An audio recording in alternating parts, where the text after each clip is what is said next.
Bonjour à tous, on se retrouve pour le dernier cours de géographie du thème La France dans l'Union Européenne et dans le monde. Aujourd'hui, on parle de l'outre-mer et la puissance française. C'est le seul territoire de France que nous n'avions pas encore abordé dans ce chapitre. On va s'y intéresser pas plus tard que maintenant. Alors, l'outre-mer,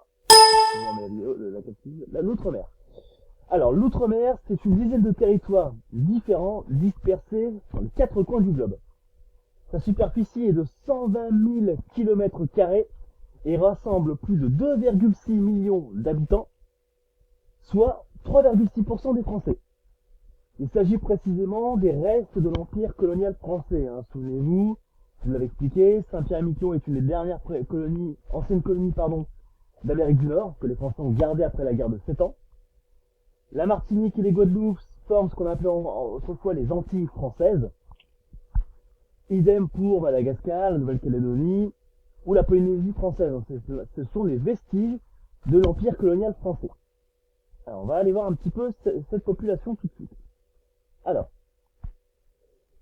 c'est un territoire qui est hétérogène, c'est-à-dire que depuis quelques années, on parle de domaines et régions d'outre-mer, les DROM. Autrefois, c'était les domaines d'outre-mer et les territoires d'outre-mer, c'est-à-dire que pendant plusieurs années, ils n'avaient pas la même structure territoriale administrative que la France. Depuis plusieurs années, on a changé leur statut pour en faire des DROM, des domaines et régions d'outre-mer. Les départements et régions d'outre-mer, pardon. Alors, sa situation géographique, donc ça on l'a vu, on vient sur sa population. Alors, on a vu qu'il représentait 3,6% de la population française. On va voir que ils ne sont pas également répartis en termes de population. Il y a des inégalités entre les différentes régions. Alors, le territoire qui est le plus peuplé de tous, c'est la Réunion. On considère qu'il y a à peu près 825 000 habitants. Vous avez ensuite la Guadeloupe, la Réunion, même si actuellement la Réunion, d'ailleurs c'est 827 000, mais les chiffres tendent à montrer qu'ils sont en augmentation. On s'aperçoit également que le territoire le moins peuplé est la Guyane, avec 187 000 habitants. Il faut comprendre que les 2/3 du territoire de la Guyane est composé de forêts tropicales denses. La population se répartit sur les côtes, sur le pourtour côtier.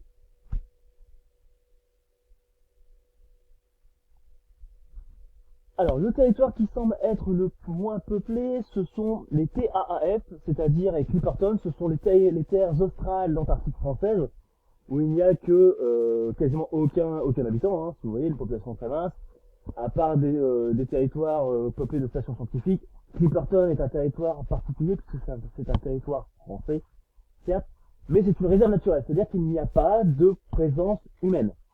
On ne peut pas y aller, c'est interdit. On peut se rapprocher que de quelques kilomètres aux alentours de l'île. Généralement, c'est pour préserver la biodiversité. Quant aux terres australes d'Antarctique française, à part des stations scientifiques, je pense notamment à Terre-à-Denis, il n'y a pas de population. D'accord ? Alors, la particularité, c'est que contrairement à la France métropolitaine, qui connaît un vieillissement accéléré de sa population, on a un phénomène inverse où ce sont plutôt des populations particulièrement jeunes. Ce que le document ne montre pas, certes. Je vous donne un exemple. En France, on compte qu'il y a 25% de jeunes de moins de 19 ans. En Guyane, c'est 45%. On a presque la moitié de la population qui est jeune, de moins de 19 ans. Le phénomène est encore plus grand, puisqu'on considère que dans l'ensemble des DROM, c'est la moyenne de 30%. On est donc au-dessus de la moyenne nationale. Alors, c'est aussi un territoire de par ses ressources et son économie. Alors, le tableau montre que les ZEE, ce sont les zones économiques exclusives. Alors, ce sont les zones dans lesquelles les États riverains sont souverains en matière de gestion de ressources. Alors, on voit, si on regarde, que c'est Mayotte qui a, en milliers de kilomètres carrés, ces zones économiques exclusives les plus denses, les plus grandes. De l'autre côté, je mets un petit peu à côté les terres australes d'Antarctique françaises, puisque là, ce sont les domaines privés de l'État, donc je n'y rentre pas. Le problème, vient ensuite la Réunion avec 314 000 km². Le problème, c'est que ça ne prend pas en compte toutes les ressources. Ce que je veux dire, c'est que généralement, les zones économiques exclusives, ce sont les domaines, par exemple, de la pêche. Ce sont les zones d'exploitation de pêche, qui explique pourquoi vous avez des densités de 314 milliers de km², par exemple, pour la Réunion, ou 431 pour Mayotte. Or, on ne prend pas en compte les autres zones économiques. Les zones économiques, les voici. Ce sont des ressources qui sont plus ou moins variées, hein. Vous avez, par exemple, la canne à sucre, je pense à la Martinique, ou à la Martinique, par exemple, ou à la Guadeloupe. La vanille, qui est également très présente. Je pense par exemple à Madagascar, par exemple, ou même encore dans d'autres régions de la Drôme.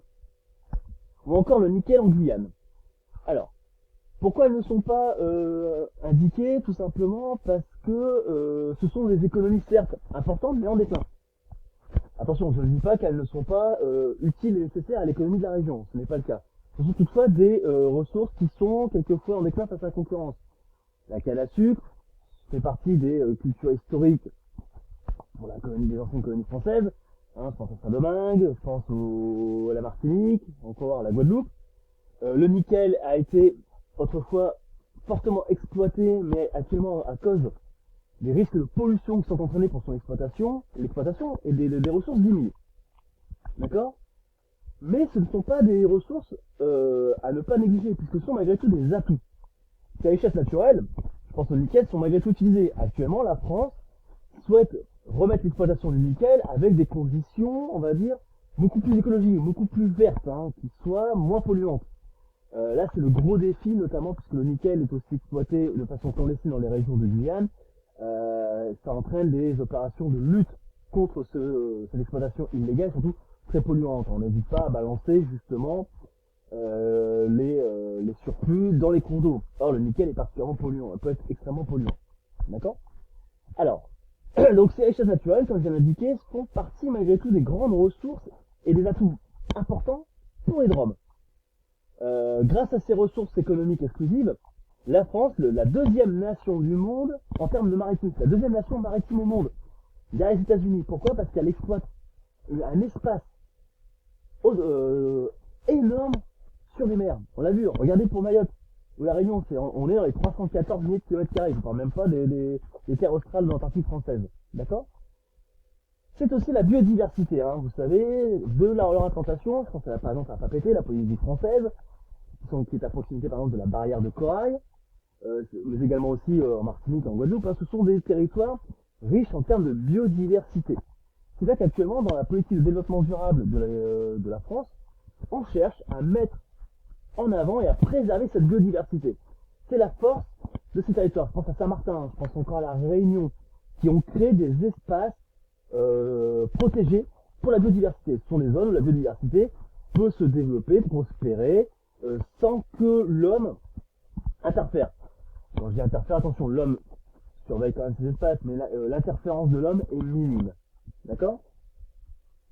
Alors, je reviens un petit peu. L'autre force, évidemment, c'est la surface, hein. La France est omniprésente on l'avait vu dans le premier cours, hein, souvenez-vous, sur les 4 océans, hein, le Pacifique, l'Atlantique, l'océan Indien.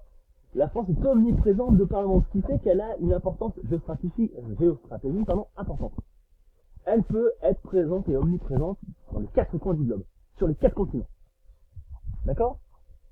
Ce qui lui permet déjà pas mal de choses, c'est-à-dire que dans le cas de déploiement militaire, la France maintient des forces permanentes dans ses territoires. Alors peut-être pas à Saint-Pierre-et-Miquelon, mais par exemple en Guyane, il y a des forces françaises, il y en a en Guadeloupe, la Polynésie française, il y a la base navale de Papeete, qui est le QG de la flotte pacifique de l'armée française, il y en a également en Nouvelle-Calédonie, près de la Réunion. On maintient donc, la France a des forces navales permanentes et des forces terrestres également permanentes. Le but est d'être capable de déployer des troupes assez rapidement. Là, on peut pas comparer par rapport à ce que peuvent faire les États-Unis d'Amérique, qui elles maintiennent des flottes permanentes et des bases permanentes de par le monde. Néanmoins, la France peut mettre des forces de projection, tant sur le plan militaire que diplomatique, hein. On peut déployer des forces françaises pour le soutien militaire. Je pense à Haïti, par exemple, à Saint-Martin, lors des ouragans et des tsunamis. On peut, de par la proximité, déployer des forces permanentes. D'accord? C'est également aussi un autre atout, ce sont les hommes et les femmes d'outre-mer qui permettent le rayonnement également de la France, hein, dans beaucoup de domaines. Alors évidemment, là, les premiers dont je vous mets ici, par exemple Marie-Josée Pérec, Thierry Henry, Lilian Thuram, Christian Carambeau, évidemment, là c'est dans le domaine du sportif, puisque là vous avez, bien évidemment, parmi les 4 que je vous ai cités, 3 sont des footballeurs qui ont fait gagner la Coupe du Monde en 98. Marie-Josée Pérec, qui était une athlète française, qui a quand même eu un palmarès olympique très important. On a dans le domaine de la culture, Aimé Césaire, malgré tout, René Marin, qui sont de grands écrivains qui sont reconnus internationalement, qui ont gagné le prix Goncourt en 1921 par exemple. Euh, donc voilà, on reconnaît l'importance des hommes et des femmes d'outre-mer qui sans eux, la France n'aurait peut-être pas ce rayonnement qu'elle a ou qu'elle a eu. Hein. Les éléments symptomatiques, par exemple en Guyane, on a une présence en Amérique latine, on a une présence dans le Pacifique. De par le monde, c'est ce qui fait aussi la force de la langue française avec la francophonie sur ce territoire aussi qui porte la francophonie de par le monde. D'accord. Donc on voit malgré tout l'importance de la France dans ces domaines-là. C'est également aussi, hop là, le domaine spatial. Vous savez, la France est engagée dans ce qu'on appelle l'Agence spatiale européenne, ESA en anglais. Hein. La France possède donc un centre spatial à Kourou en Guyane. Pourquoi? Parce que sa proximité avec l'équateur est stratégique. On va utiliser des fusées puissantes, mais qui vont moins consommer pour se mettre en orbite. Du fait de la planche de l'équateur, la distance entre la mise en orbite et le sol est beaucoup moindre. C'est d'ailleurs pour ça aussi que les Américains ont mis leur centre de pas de tir à Cap Canaveral en Floride pour être à proximité des tropiques et des pôles. Là c'est des tropiques et de l'équateur, pardon. Là c'est le cas aussi de la France. Sa proximité avec l'équateur, beaucoup plus importante que la Floride, permet le lancement de fusées dans les étoiles. Alors, on n'a pas de vol spatiaux habités, hein, le centre spatial de Kourou en Guyane, notamment avec les fusées Ariane 4 et Ariane 5, et la future Ariane 6, hein, il semblerait, c'est la mise en place de satellites à but scientifique, des satellites de recherche, des télécommunications, et c'est donc la Guyane et donc le QG du centre spatial européen dans la ligne de Kourou. D'accord? Donc, vous voyez que la France a aussi un rayonnement international de par son agence spatiale et son implantation dans l'outre-mer. C'est également donc une diversité culturelle, j'aurais peut-être pu le mettre avant, c'est vrai. Vous avez là des informations du site sur l'enseignement supérieur et la recherche, la revue culture et patrimoine des Outre-mer. Vous avez donc aussi un héritage culturel important. Je pense par exemple au musée des Kanaks,